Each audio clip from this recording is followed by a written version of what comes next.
אם אתם מאמני אונליין, יועצים או כל עסק מתחום הליווי והשירות, ואתם מרגישים שאתם כל הזמן על גלגל האוגרים של התוכן, אתם מפרסמים 3-4 פעמים בשבוע, או אפילו כל יום, אתם אולי מקבלים לייקים, אולי מקבלים תגובות, אבל אתם לא באמת משיגים לקוחות משלמים ואיכותיים, הסרטון הזה הוא בשבילכם. אז היום אני הולך לעבור על מודל התוכן שממיר. אני אראה לכם בדיוק איך להפסיק להיות סתם עוד מחנכים בפלטפורמה, ולהתחיל להיות דמות סמכותית שבאמת יכולה למכור ללקוחות איכותיים. בואו נתחיל עם האמת הקשה. רוב העסקים בתחום הליווי והשירות מרוששים לגמרי. זה עובדה. הנתונים מראים לנו שיש כרגע מעל 100,000 עסקי ליווי ושירות, ויש בערך 81% שנלחמים כדי להתפרנס במשרה מלאה. החלק המטורף פה זה שזה לא בגלל שהם מאמנים גרועים, זה בגלל שהם משתמשים באסטרטגיית תוכן שבורה. כנראה שאמרו לכם שכדי להשיג לקוחות חדשים, אתם צריכים פשוט לתת מלא ערך בחינם, אז אתם מפרסמים הרבה קרוסלות של איך לעשות, אתם משתפים טיפים, אתם נותנים את העצות הכי טובות שלכם בחינם, ואתם מקבלים בתמורה כמה לייקים, אולי איזה כמה תגובות, אבל ה-DMs פשוט ריק. כי לתת מידע בחינם לא גורם לאנשים לרצות לקנות מכם. מה שזה יעשה, זה פשוט ימשוך מלא חבר'ה של אוכלי חינם, זה ימשוך אנשים שרוצים לקחת את המידע שלכם ואז לנסות את זה בעצמם. אז העסקים שבאמת עושים 10,000, 20,000, 30,000 שקל בחודש ומעלה, הם לא מעלים יותר סרטונים ממכם. הם פשוט עשו שינוי קריטי באיך שהם מופיעים באונליין. אז אני רוצה שתסתכלו על האסטרטגיה כאן בצד שמאל של המסך. זה מה שרוב האנשים עושים. הם משתפים טיפים חינוכיים, גנריים, הם מנסים לדבר לכולם, הם מנסים לבנות קהל עצום, והם מקווים שמישהו בסופו של דבר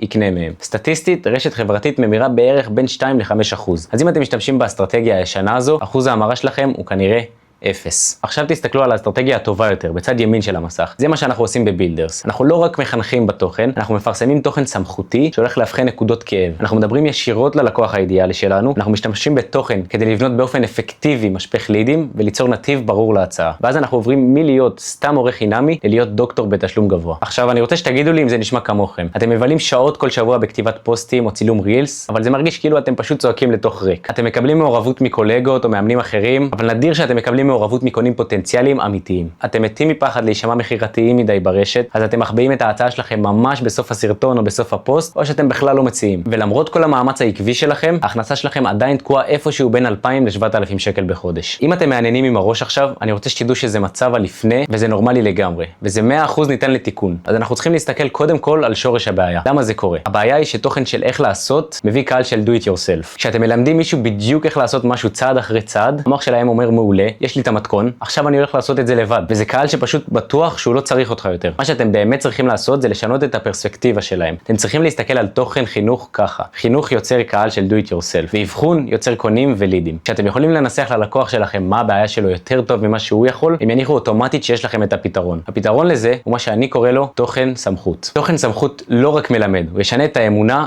או האמונות של הקונה. הוא גורם ללקוח האידיאלי שלכם לעצור את הגלילה ולהגיד וואו, הוא קרא את המחשבות שלי. וזה מה שהולך למכור להם. תוכן סמכותי עושה 3 דברים. הוא הולך להדגיש את הכאב המדויק שבו הלקוח שלכם נמצא, הוא מציג את המנגנון הייחודי שלכם, שזה בעצם הדרך הייחודית שלכם לפתור את הבעיה, מה שהיא לא תהיה, והוא מוכיח שאתם המומחים שיכולים להביא אותם לתוצאה הרצויה שלהם. אז בואו נפרק בדיוק איך לייצר את זה ב4 צעדים. צעד ראשון הוא להכיר את הלקוח האידיאלי שלכם, במילים אחרות את האבטר. ואני לא מתכוון רק לדעת את הגיל שלהם או איפה הם גרים, כי תוכן שמדבר לכולם מוכר לאף אחד. אתם צריכים לדעת את הנקודות כאב המדויקות שלהם, מה משאיר אותם ערים ב-2 בלילה, מה הם כבר ניסו שנכשל לפני שאתם כותבים מילה אחת של תוכן. אתם צריכים לדעת בדיוק למי אתם כותבים. כשהתוכן שלכם מדבר ישירות לכאב של אדם ספציפי, הוא עובד כמו מגנט לידים איכותי. צעד שני זה שימוש במודל הלפני אחרי. אף אחד לא קונה אימון, אף אחד לא קונה קורס אונליין, מה שהם קונים זה שינוי. הם קונים את הגשר ממצב הלפני הכואב שלהם למצב האחרי הרצוי שלהם. אז התוכן שלכם צריך להמחיש כל הזמן את הפער הזה. דברו על איפה שהם נמצאים כרגע, הם מתוסכלים, הם תקועים, הם מוצפים, ואז אתם צריכים לצייר את התמונה של איפה שהם רוצים להיות. התוכנית שלכם היא פשוט הדרך להראות שזה הגשר שיעביר אותם את הפער הזה. צעד שלישי זה המקום שבו אתם מציגים את המנגנון הייחודי שלכם. זה הרוטב הסודי שלכם. אם אתם פשוט אומרים אני יכול לעזור לכם לרדת במשקל, או אני עוזר ללקוחות להשיג לקוחות, או מה שזה לא יהיה, אתם תשמעו כמעט כמו כל מאמן אחר באינטרנט. אתם הופכים למוצר צריכה בסיסי. אז במקום זה אתם צריכים לתת שם למערכת שלכם. לדוגמה בעסק שלי אנחנו לא רק מוכרים עזרה ביצירת תוכן, אנחנו מתקינים סיסטם שלם להכנסות בעזרת תוכן. יש לנו שיטה. אז כשאתם נותנים לתהליך שלכם הגדרה, הוא הופך לייחודי לכם, וזה מבטל לחלוטין את ההתנגדות למחיר, כי הם לא יכולים להשיג את זה בשום מקום אחר. צעד רביעי זה הקריאה לפעולה. אתם חייבים להגיד לאנשים מה לעשות הלאה. אם אתם עושים את כל העבודה הקשה של אבחון הכאב שלהם, הצגת המנגנון שלכם, אבל אתם משאירים בחוץ את הקריאה לפעולה, אתם משאירים כסף על השולחן. לכל פיסת תוכן צריך להיות צעד הבא ברור. שלחו לי בפרטית המילה הבאה, תחצו על הלינק בביו, תגיבו למטה לקבלת ההדרכה, אל תגרמו להם לנחש איך לעבוד איתכם. תגידו להם בדיוק איך לעשות את הצעדים הבאים. ברגע שתטמיעו את המודל הזה, הכל הולך להשתנות. זה בעצם מצב האחרי. במקום לרדוף אחרי מעורבות, אתם מתחילים לייצר לידים איכותיים מאוד. ה-DN שלכם יתמלאו באנשים שכבר סומכים עליכם ומוכנים לקנות. אתם מפסיקים להתחרות על מחירים כי רואים בכם אוטוריטה ולא מוצר בסיסי. והכי חשוב, אתם סוף סוף פורצים את תקרת ההכנסות הזו, ואתם מתחילים להגיע ל-10,000, 20,000 שקל בחודש באופן צפוי. זה הכוח של סיסטם. אז רק כדי לסכם את 4 הצעדים של תוכן שבאמת ממיר: 1. תפסיקו ללמד ותתחילו להבחן. 2. תדברו ישירות לנקודות הכאב של הלקוח האידיאלי שלכם. 3. תמכרו את המנגנון הייחודי שלכם, לא רק את הזמן שלכם. ו4. תמיד תוסיפו קריאה לפעולה ברורה. זה עד כדי כך פשוט. תעברו מחינוך לסמכות. עכשיו, אם נמאס לכם לפרסם תוכן שלא הולך לשום מקום, ואתם מוכנים באמת לבנות סיסטם שיהפוך את הקהל שלכם ללקוחות משלמים, אנחנו צריכים לדבר. בבילדרס אני מלמד אותך להפוך את הידע ואת הסקיל שלך לכסף בעזרת תוכן. אני בונה איתך סיסטם ליצירת תוכן כדי שתפסיק לנחש מה לעלות ותצליח להמיר עוקבים לקונים. אז אם אתם מוכנים להפסיק לנחש ולהתחיל לגדול, אתם יכולים לקבוע את השיחה שלכם עוד היום, ובואו נתחיל לגדול. תודה רבה שצפיתם,